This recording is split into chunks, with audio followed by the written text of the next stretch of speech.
This is an overview of an article entitled Genomic Risk Stratification Predicts All-Cause Mortality After Cardiac Catheterization, published in the November 2018 issue of Circulation, Genomic and Precision Medicine.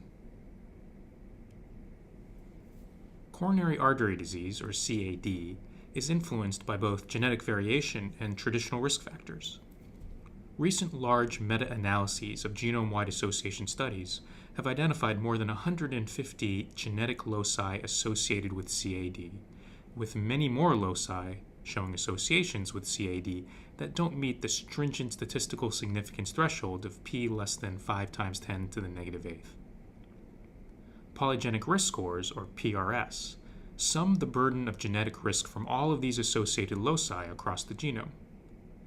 Various PRS have been found to be associated with elevated risk of early onset CAD, incident CAD, and angiographic extent of coronary obstruction.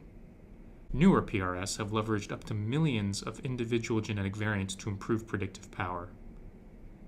Because genetic risk is established prior to the clinical manifestations of traditional cardiovascular risk factors, PRS might provide early information for identifying individuals at elevated risk of CAD, as well as provide information that's complementary to traditional risk factors.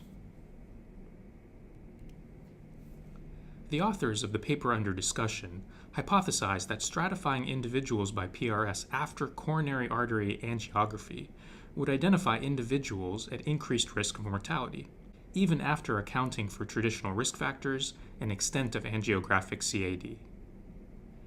They focused on a cohort of 1,503 European ancestry individuals in the University of Pennsylvania healthcare system, enrolled in the Penn Medicine Biobank study, who had both genotype data and documentation of coronary angiography in their electronic health records. These did not include any individuals with prior myocardial infarction or cardiac transplantation. Using a genome-wide CAD PRS comprising 139,239 variants, these individuals were stratified into high PRS and low PRS groups. The authors assessed for all-cause mortality after the time of coronary angiography in these groups. To determine whether the CAD PRS predicted overall survival post-angiography, the authors used Cox regression modeling. This analysis included a median follow-up of 4.5 years after the index angiographic procedure. After adjustment for traditional cardiovascular risk factors, including smoking, diabetes, hypertension, statin use, and body mass index, the extent of angiographic coronary artery disease, and genetic principal components, individuals with high PRS were at significantly elevated risk of all-cause mortality compared to those with low PRS, as shown here. Indeed, there was an 8% difference in the absolute risk of mortality. To further examine the difference in survival between the high PRS and low PRS groups, the authors stratified individuals based on the extent of angiographic CAD. Individuals with no angiographic CAD and high PRS were at significantly increased risk of all-cause mortality.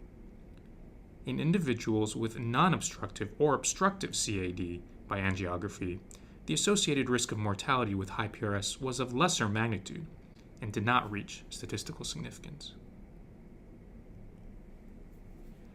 To determine the contribution of the CAD PRS to all-cause mortality, the authors constructed Cox regression models for high PRS, each traditional risk factor, and angiographic extent of CAD.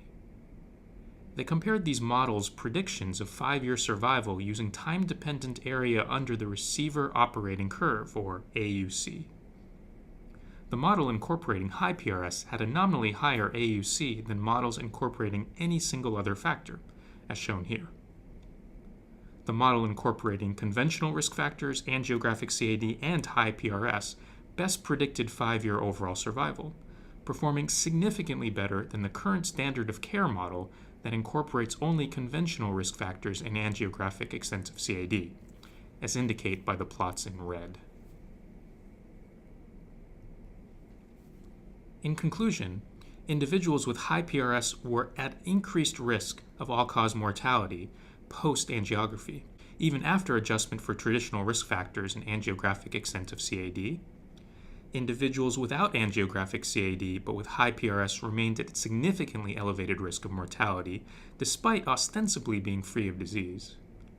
And incorporating a PRS into traditional risk factor assessment might improve the ability to identify individuals most likely to benefit from aggressive risk reduction strategies.